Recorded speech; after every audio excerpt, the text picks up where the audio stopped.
استحاضہ میں نماز پڑھنے کا حکم. یہ ذرا حیا کے خلاف ہے لیکن بہت ساری خواتین اس میں مبتلا ہیں. مجھے پچھلے مہینے مینسز آئے تو ختم ہونے کے 17-18 دن بعد دوبارہ مینسز آئے,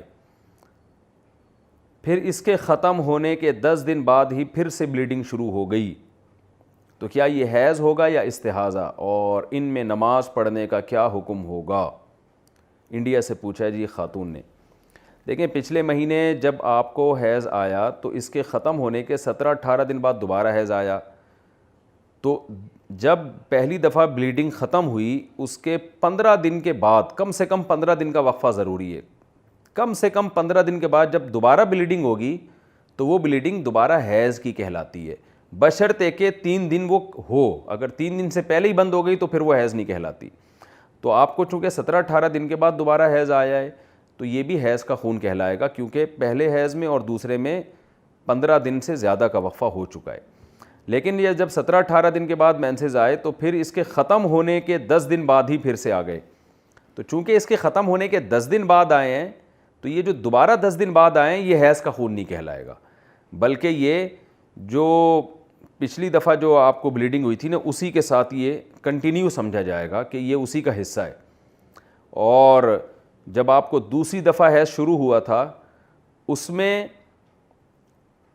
اس کو جو ہے نا اس کے 10 دن کے اندر اگر یہ آ گیا تو یہ اسی کے ساتھ لاحق ہے. 10 دن کے بعد آ گیا تو 10 دن تک حیض سمجھا جائے گا, یعنی یہ دیکھا جائے گا پچھلی دفعہ کتنے دن آپ کو حیض آیا تھا. تھوڑا پیچیدہ ہو گیا, دوبارہ اس کو آسان کر کے بتا دیتا ہوں کہ آپ کو جب پہلی مرتبہ مینسز ختم ہوئے اس کے 17 دن کے بعد دوبارہ مینسز آئے تو یہ نیا خون کہلائے گا, یہ پچھلے خون کے ساتھ اٹیچ نہیں ہوگا, یہ نئے مینسز کہلائیں گے کہ نئے, کیونکہ 15 دن کا وقفہ ہو گیا. لیکن جب یہ نئے مینسز شروع ہوئے تو اس کے 10 دن کے بعد ہی دوبارہ مینسز آ گئے, تو اس کا مطلب ابھی 15 دن کا وقفہ چونکہ نہیں ہوا ہے, 10 دن بعد مینسز آ گئے تو یہ 10 دن بعد والے مینسز پچھلے مینسز کے ساتھ اٹیچ ہو جائیں گے. یوں سمجھا جائے گا کنٹینیو آپ کو حیض ہی آتا رہا ہے. اور جب کنٹینیو کسی خاتون کو حیض آتا ہے تو 10 دن سے پہلے اگر وہ رک جائے تو جتنے دن میں رک گیا وہ سارے دن حیض کے کہلاتے ہیں, اور اگر 10 دن کے بعد بھی آتا رہے تو اٹ مینس کہ پھر یہ سمجھا جائے گا کہ پچھلی دفعہ جتنے دن حیض آیا تھا اتنے دن حیض کے اور اس سے زیادہ دن استحاضہ کے کہلائیں گے.